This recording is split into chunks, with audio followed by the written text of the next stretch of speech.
Nous nous sommes procuré un document exclusif en provenance de Kraken qui nous parle des crypto-monnaies durant le mois de juin, mais surtout pendant cet été.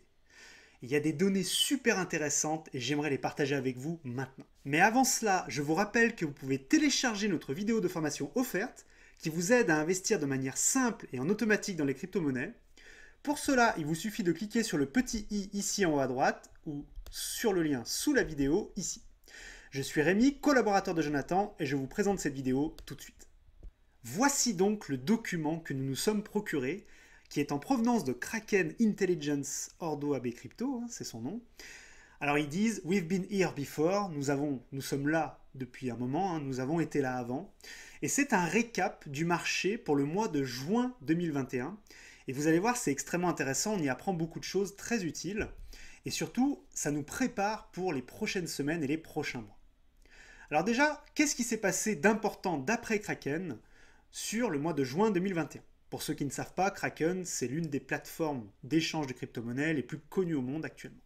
Ce qu'ils nous disent, très clairement, premier point important, c'est que c'est le deuxième mois où nous sommes en difficulté. Ça, il n'y a pas besoin d'écouter Kraken pour l'entendre, vous le savez déjà. Mais il y a des données intéressantes. Il y a une bagarre entre ce qu'on appelle les taureaux, ceux qui achètent plus, ceux qui sont vraiment dans un mode d'achat, et ce qu'on appelle plutôt les ours, les bears, qui eux sont plutôt des vendeurs.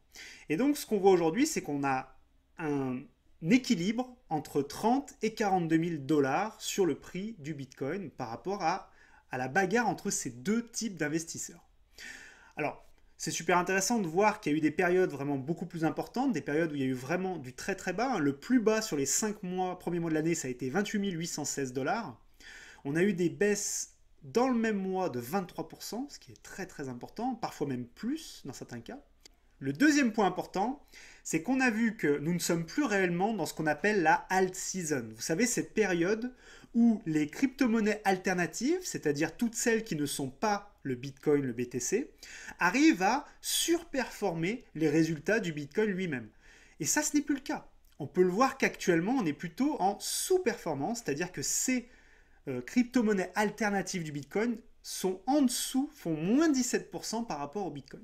C'est intéressant parce qu'on est en train de voir qu'on a un nouveau rééquilibre et que dans un marché baissier et dans un marché où les gens ont de plus en plus peur, il y a plusieurs phénomènes qui se mettent en place. Le premier, c'est que les gens qui y croient toujours vont plutôt se rabattre vers le Bitcoin qui est une valeur plus sûre.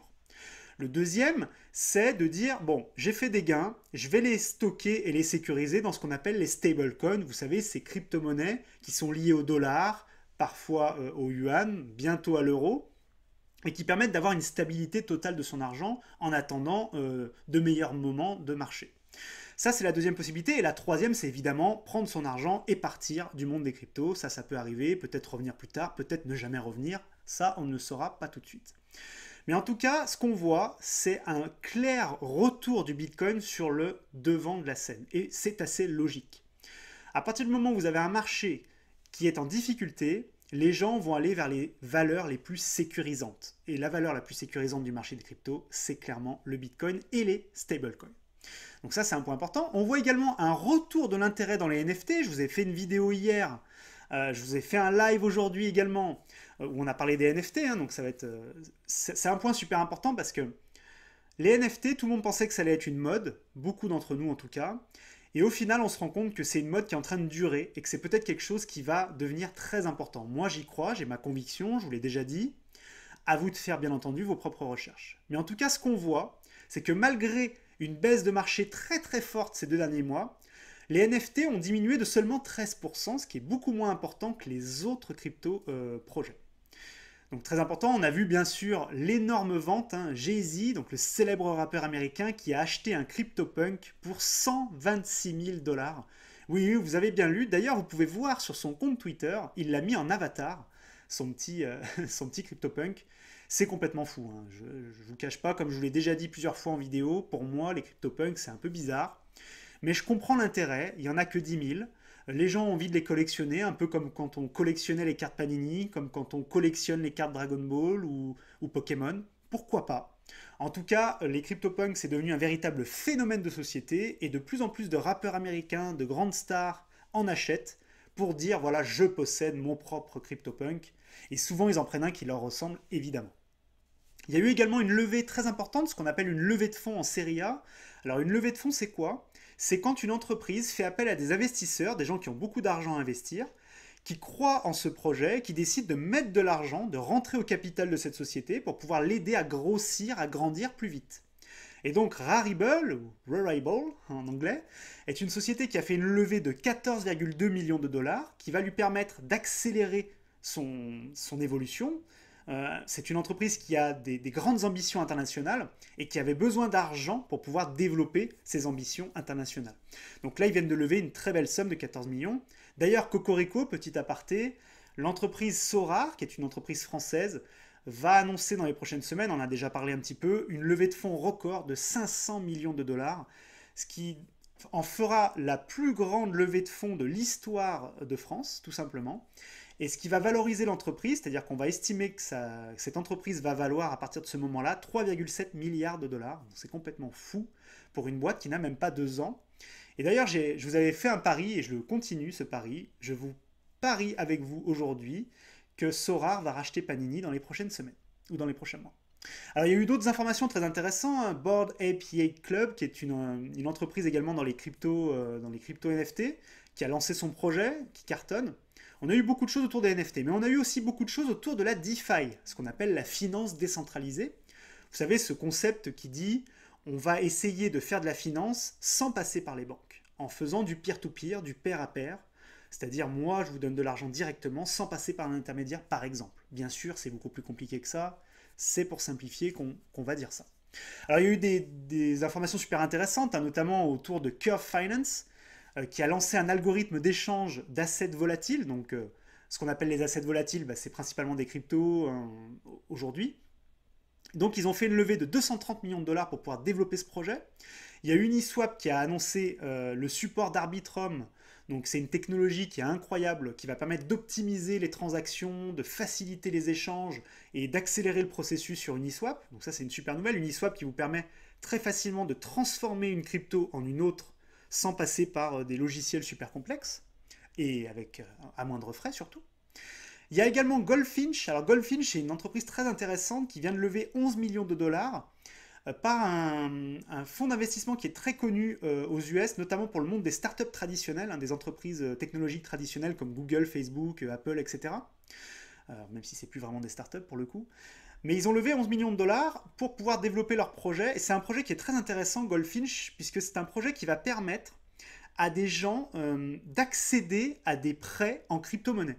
Alors c'est fait pour les marchés qui ont des problèmes bancaires notamment. Donc il y a beaucoup de pays aujourd'hui où les banques ne sont pas du tout développées, des pays africains, des pays en Amérique du Sud, des pays en Asie.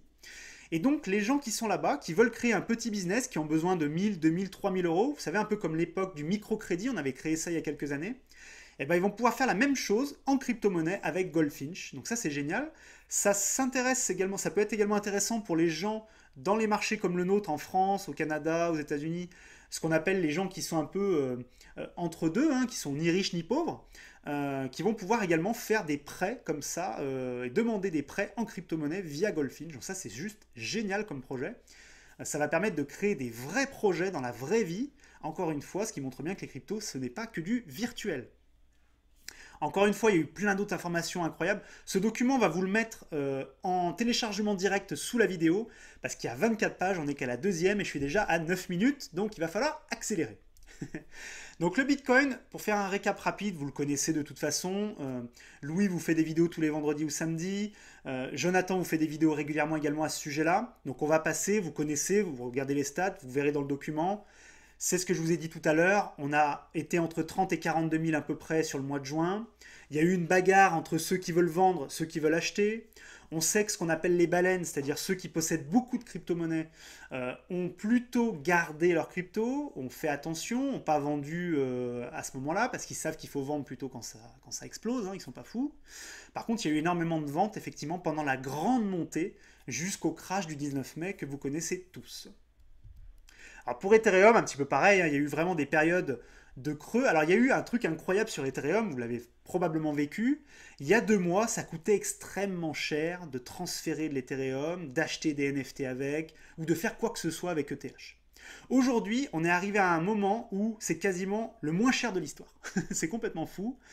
Et sachant que Ethereum 2.0 n'est toujours pas arrivé, comme vous le savez, c'est cette nouvelle technologie qu'on va rajouter à Ethereum et qui va permettre de l'accélérer, qui va permettre de payer moins de frais, qui va permettre d'être encore plus intéressant. Donc imaginez quand Ethereum 2.0 va arriver. D'ailleurs, Vitalik Buterin, le créateur d'Ethereum, a dit « il y en a marre, il faut qu'on accélère sur la création de cet Ethereum 2.0, sinon je menace de revenir dans le projet ». Donc je pense que les choses vont accélérer, mais c'est très intéressant à suivre. Cardano a montré des signes très intéressants, hein. Alors je ne sais pas si vous êtes un pro ADA ou pas. Moi j'aime ADA depuis le début, hein, très clairement. C'est un projet que je suis. Encore une fois, ce n'est pas un conseil financier. Mais en tout cas, c'est un projet dans lequel je crois. Et d'ailleurs, c'est un projet qui est assez incroyable. Cette stat est dingue. C'est l'un des projets qui est le plus stacké. C'est même le projet le plus stacké. Stacké, pour ceux qui ne savent pas, c'est stocker des crypto-monnaies dans ce qu'on appelle un pool de liquidité, c'est-à-dire un endroit où les gens vont pouvoir s'échanger des crypto-monnaies grâce à ce que vous apportez. Et en échange, vous avez des intérêts. C'est comme si vous mettiez de l'argent sur un compte assurance vie et tous les mois ou tous les ans, vous allez avoir des intérêts. Ben là, c'est exactement la même chose. Vous bloquez une somme d'ADA spécifique, vous décidez par exemple de bloquer 100 ADA sur le pool de liquidité, et tous les mois, vous allez recevoir 1, 2, 3, 5, 10% suivant ce que vous propose la plateforme en question. Et ça, il faut savoir qu'au moment où je vous parle, ADA, donc Cardano, est la crypto-monnaie la plus stackée dans le monde, et donc ces chiffres le prouvent via Kraken. Le Dogecoin, alors le Dogecoin, hein, la grande question, on a déjà fait plusieurs vidéos dessus, est-ce que c'est une arnaque? Alors pas une arnaque, ça c'est sûr, mais est-ce que c'est toujours une blague ou est-ce que c'est un véritable projet? Pour moi, c'est binaire Dogecoin. Soit Elon Musk ou quelqu'un de très important va en faire son projet, va en créer quelque chose d'intéressant et ça va devenir incroyable. Soit c'était une blague depuis le début, ça on le sait, mais Elon Musk se moque de nous, ce qui est possible. On n'a pas encore la vérité là-dessus.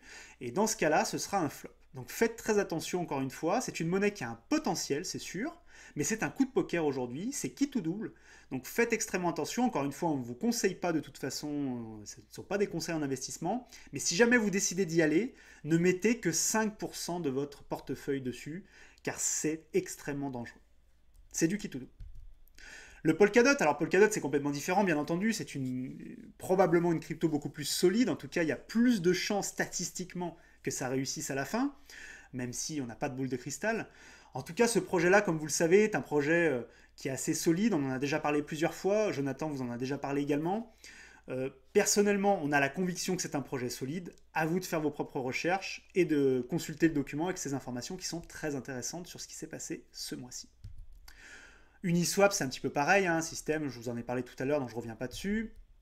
Alors, qu'est-ce qui s'est passé? Vous l'avez vu, mais bon, les données sont très intéressantes sur ce document parce que il y a eu un gros travail de fait, comme vous pouvez voir, hein. Ils ont fait des tableaux extrêmement simples avec toutes les données, et je trouve ça génial. Alors, qu'est-ce qu'on voit? Alors, YTD, ça veut dire Year to Date, ça veut dire du 30 juin 2021, enfin, du 30 juin 2020 jusqu'au 30 juin ou 31 juin 2021. Voilà, c'est Year to Date, c'est ce que ça veut dire. Donc on voit que le BTC par exemple a fait plus 21% sur un an, les altcoins ont fait plus 253, donc les fameuses alternatives coins, hein. Le Sexcoin, le DeFi, la DEX, etc. Vous avez toutes les listes, hein. Donc vous voyez les NFT, hein, plus 1749%, c'est complètement fou. Le Doge a fait 5000%, c'est complètement délirant. Et après, vous avez le 3 mois. Alors, 3 mois return, donc c'est sur les 3 derniers mois, qu'est-ce qui s'est passé? Donc, BTC moins 40. Les altcoins ont fait quand même plus 7, malgré les énormes chutes. Voilà, vous voyez la suite, hein, DeFi, DEX, NFT moins 45, etc. Le 1 mois, donc qu'est-ce qui s'est passé sur le dernier mois? Donc, moins 6 sur le mois de juin, moins 17 pour les altcoins, donc tout le monde a, voilà, comme vous pouvez le voir, au mois de juin, tout le monde est dans le rouge. Donc, au mois de juin, c'était quasiment impossible de gagner de l'argent dans les crypto-monnaies. Très clairement, c'était quasiment impossible. Voilà, vous le voyez bien, c'est clairement indiqué. La volatilité, évidemment, très forte, hein, on est à minimum 100% quasiment. La moins forte volatilité, c'était les altcoins, ce qui est assez drôle. Mais on a des volatilités démentielles, hein, sur l'Uni. On le voit également sur les NFT, bien entendu. Le Sharpe ratio, ça c'est un peu moins intéressant. La bêta également. Enfin, voilà un petit peu ce que vous avez. En dessous, vous avez d'autres données. Vous irez voir dans le document. On est obligé de passer un petit peu plus vite.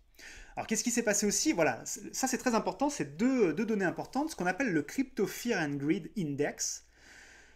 Comme vous pouvez le voir, vous avez le tableau sur la gauche. En haut, c'est vert, c'est les gens sont en confiance. En bleu, ils sont un peu moins en confiance. En blanc, c'est neutre. En jaune, ils ont un peu peur. Et en rouge, ils ont extrêmement peur. Et on peut voir, donc vous voyez, depuis le début de l'année, au début, on était très confiant, évidemment. Hein, le Bitcoin explosait. On est passé de 20 à 60 000 en quelques semaines. C'était magnifique. On a eu une grosse chute voilà, en février. C'est remonté, c'est revenu bien, on est redescendu en mars, et puis petit à petit, et puis on a eu l'énorme effondrement à partir du 18-19 mai, qu'on a tous vécu, et évidemment aujourd'hui tout le monde a peur. Par contre, la donnée intéressante, c'est que fin juin, comme vous pouvez le voir, et c'est encore le cas aujourd'hui début juillet, on est retombé dans j'ai peur mais pas trop. Voilà, on est dans la partie jaune, dans le début de la partie jaune, enfin dans la fin plutôt. Donc ça c'est intéressant. Et sur la droite, vous avez la Bitcoin Dominance. Donc la Bitcoin Dominance, c'est quoi? C'est la domination du Bitcoin sur le marché global des crypto-monnaies. Évidemment, comme je vous l'avais dit, alors vous avez deux choses. Vous avez sur la partie gauche, je ne sais jamais si c'est l'abscisse ou l'ordonnée, vous avez les pourcentages de dominance. Et sur la partie droite en horizontale, vous avez le coût, enfin la valeur, pardon, la valeur donnée. Et donc on voit bien la différence, donc on voit bien l'évolution de la dominance. Donc quand le Bitcoin est allé très très haut, quand on est rentré dans ce qu'on appelle la alt season, c'est-à-dire cette période où les altcoins, les monnaies alternatives surperforment le Bitcoin, on a eu une dominance du Bitcoin très faible, et là on est en train de remonter. Et c'est ce que je vous disais tout à l'heure, c'est logique, les gens ont peur, donc ils se recroquevillent sur le Bitcoin. Qu'est-ce qui s'est passé dans la DeFi? Je vous laisserai aller voir, je vous en ai déjà parlé un petit peu. Il y a eu des choses incroyables, il y a eu un gros crack sur Iron, qui était une stablecoin qui était censée être sûre et qui finalement a été un fiasco total. Alors on n'en sait pas plus pour le moment, il y a pas mal d'informations qui circulent. Je ferai une recherche plus approfondie sur le sujet si ça vous intéresse, parce qu'il y a beaucoup de données dans un sens, dans l'autre, il va falloir faire des recherches un peu plus poussées. Voilà, qu'est-ce qui s'est passé dans les NFT? Je vous en ai parlé tout à l'heure, les CryptoPunks ça explose, OpenSea ça se développe, en général le marché grandit encore, on a fait 1,23 milliard au premier trimestre, 1,24 milliard au deuxième, malgré la chute des cryptos en général. Pour moi, les NFT sont là pour très très très longtemps. Toutes les NFT ne sont pas bonnes à prendre encore une fois, mais si vous faites vos propres recherches, si vous prenez le temps de vous former, il y a des coûts à faire en NFT, ça c'est absolument certain maintenant. D'autant plus que le marché réel s'en mêle. Le Louvre a créé sa galerie NFT, plein de sociétés très connues, Sotheby's, etc. font des ventes aux enchères de NFT. Ce n'est plus juste un truc de geek derrière son écran d'ordinateur, c'est devenu une véritable, pas révolution quand même, mais ça pourrait le devenir. Voilà, les NFT, je vous laisserai regarder le document. Il y a pas mal de choses dans ce document. Je pense qu'on a fait, voilà, on a fait à peu près le tour. Il y a énormément de choses encore à dire. En tout cas, si vous avez des questions sur ce document, n'hésitez pas à nous les mettre en commentaire, pas dans le chat, tout en bas dans le commentaire. J'y répondrai avec grand plaisir. C'était un vrai plaisir de faire cette vidéo. Je vous retrouve très vite. C'était Rémi.